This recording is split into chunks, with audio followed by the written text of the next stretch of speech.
Hello दोस्तों, क्या हाल है आप सभी के। I am Rahul Arora, part of प्रतियोगिता मंत्रा टीम। इस वीडियो में मैं आपके साथ डिस्कस करूंगा कुछ most important MCQs for economics. Economics में मैंने देखा है कि जनरली लोग थोड़ा कंफ्यूज हो जाते हैं कि कौन सा ऑप्शन सही होगा, कौन सा गलत होगा। तो मैं ये भी इस चीज़ का खास ख्याल रखूंगा इस वीडियो में कि आपको एक्सप्लेनेशन जो है बिल्कुल प्रॉपर मिले। यानी सिर्फ आंसर बता के मैं आगे नहीं बढ़ूंगा, उसे समझाने की भी कोशिश करूंगा कि वही आंसर क्यों है। आप भी कोशिश करिएगा, उसे समझ लीजिएगा, क्योंकि पेपर में हो सकता है घुमा हुआ सवाल थोड़ा सा आए और आप उसे इजीली बना पाएंगे अगर आपके पास एक्सप्लेनेशन आपके दिमाग में है तो। ठीक है, चलिए शुरू करते हैं। अगर आप इस चैनल पे नए हैं तो आप चैनल को सब्सक्राइब कर लीजिएगा और बेल आइकन को प्रेस कर लीजिएगा, सो दैट आने वाली किसी भी वीडियो की जो नोटिफिकेशन है वो आप तक ज़रूर पहुंच जाए। किसी भी वीडियो की नोटिफिकेशन मिस ना हो, आपका कंटेंट का लॉस ना हो। पहला सवाल आप सभी के सामने ये रहा। आप सवाल को ध्यान से पढ़िए, फिर मैं आपको उसका आंसर बताऊंगा और साथ में एक्सप्लेनेशन दूंगा। An economic system combining private and public, that is state enterprise, is called क्या? Market economy, centrally planned economy, private economy या मिक्स्ड इकोनॉमी? वो कहते हैं कि आपको कंबाइन करना है प्राइवेट को और स्टेट को। करेक्ट आंसर आपका ऑप्शन नंबर डी होगा। देखिए, मिक्स्ड इकोनॉमी वो होती है जिसके अंदर कुछ चीज़ें तो प्राइवेट होती हैं, कुछ चीज़ें पब्लिक होती हैं। इंडिया इसका एग्जांपल हो सकता है। कुछ सेक्टर्स जो हैं वो पब्लिक हैं, जैसे कि डिफेंस हो गया, ये सिर्फ स्टेट के कंट्रोल में रहता है। लेकिन कुछ सेक्टर्स ऐसे हैं जो प्राइवेट है, जैसे कि फॉर एग्जांपल आईटी इंडस्ट्रीज आप देखते हैं, या नॉर्मल फैक्ट्रीज आप देखते हैं, दुकानें देखते हैं, ये तो प्राइवेट है। तो दोनों का कॉम्बिनेशन एग्जिस्ट करता है अपने देश में, तो हमारा कंट्री एक मिक्स्ड इकोनॉमी का क्लासिक एग्जांपल है। एंड ये एक जो है public private partnership kind of enterprise भी आप इसे कह सकते हैं। अगला सवाल, which is not a central problem of an economy? What to produce, how to produce, how to maximise private profit, या फॉर whom टू प्रोड्यूस? सवाल को ध्यान से समझना होगा।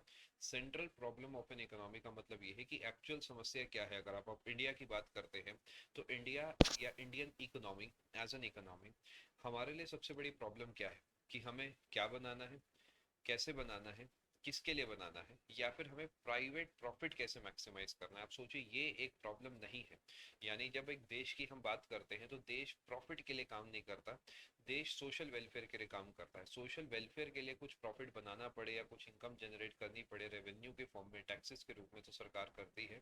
बट अल्टीमेट गोल पैसा कमाना नहीं है सरकार का। सरकार का काम है देश की भलाई करना, देश स्मूथली चलता रहे, इस पे फोकस करना। तो क्या बनाना है, कैसे बनाना है, किसके लिए बनाना है, ये समस्या नहीं है।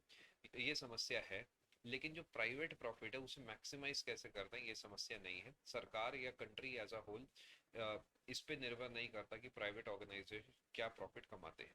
अगला सवाल, बहुत लंबा चौड़ा सवाल लगेगा आपको देखने में, ध्यान से पढ़िएगा और उम्मीद है आपका सही आंसर आ जाएगा। The law of demand is based on the concept that people buy more of a good as their income increases। सबसे पहले कॉमन सेंस से देखते हैं कौन कौन से ऑप्शन नहीं हो सकते। ऑप्शन नंबर डी की बात करते हैं, what more of everything even if they have no money to buy anything. इसका कोई यहाँ पर खास सेंस नहीं है। Will spend all of their money on something, ये भी गलत है, ये दोनों बच गए। Buy more of a good as the income increases, ये भी करेक्ट लग रहा है logically. Buy more of a good as the price of the good falls, ये भी करेक्ट लग रहा है लॉजिकली। बट सवाल ये नहीं कह रहा कि आपको क्या करेक्ट लग रहा है, सवाल ये कह रहा है कि as per law of demand क्या सही है। लॉ ऑफ डिमांड सिर्फ दो ही चीजों के बारे में बात करता है। वो कहता है प्राइस ऑफ गुड और क्वांटिटी डिमांडेड जो है ये आपस में इनवर्सली प्रोपोर्शनल होते हैं। यानी कोई चीज जितनी महंगी होगी उसकी उतनी कम डिमांड होगी, कोई चीज जितनी सस्ती होगी उसकी उतनी ज्यादा डिमांड होगी, if other factors remain constant. तो जो इनकम वाला फैक्टर है ये अदर फैक्टर्स के अंदर आता है, जिसके चक्कर में ये आंसर नहीं होगा। करेक्ट आंसर आपका ऑप्शन नंबर बी हो गया। समझ गए आप? लॉजिकली ए ऑप्शन भी करेक्ट इनकरेक्ट नहीं है, but as per law of demand option number B जो है वो करेक्ट है। अगला सवाल, a sustained rise in the general price level in an economy is called क्या?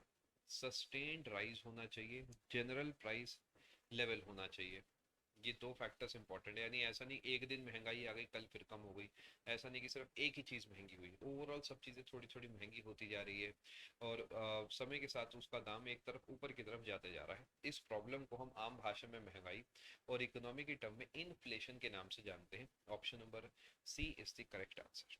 अगला सवाल, saving is that portion of money income that is क्या?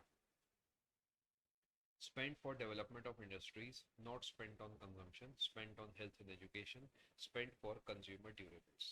सोच के देखिए, आपको फंसाया गया है जबरदस्ती की बातें करके। एक्चुअली सेविंग वो होती है जो हम नहीं खर्चते, वो कहाँ पे खर्च हुआ इट इज़ नॉट इम्पॉर्टेंट। यानी स्पेंड फॉर के आगे तो पढ़ना ही नहीं था, क्योंकि अगर हमने उसे स्पेंड कर दिया तो हमारा एक्सपेंडिचर या इन्वेस्टमेंट हो गया। सेविंग यानी बचत वो है जो हम बचा कर रखते हैं, यानी करेक्ट आंसर आपका ऑप्शन नंबर बी हो गया। ठीक है, आई होप आपको इस वीडियो में कुछ सीखने को मिला होगा। 5 सवाल मैंने आपके साथ यहाँ पे डिस्कस करे हैं और कोशिश करी है कि मल्टीपल टॉपिक्स को मैं यहाँ पे टच कर पाऊँ। आप ऐसी ही और थ्योरी और प्रैक्टिस क्लासेस के लिए अनअकैडमी प्लस या आइकॉनिक का प्लान ले सकते हैं एसएससी कैटेगरी का। 2 साल 1 साल में से कोई सा भी प्लान चूज करके, या फिर और भी आप कोई और ड्यूरेशन का प्लान लेना चाहें या इन किसी और कैटेगरी में प्लान लेना चाहें, आप PMYT डिस्काउंट कोड लगा के उसमें मैक्सिमम डिस्काउंट ले सकते हैं। आप बस फ्री क्रेडिट्स हो जो कि स्पेशल क्लासेस को देख के इकट्ठे होते हैं, तो आप उनका भी इस्तेमाल कर सकते हैं, आपको इससे मैक्सिमम डिस्काउंट मिल जाएगा।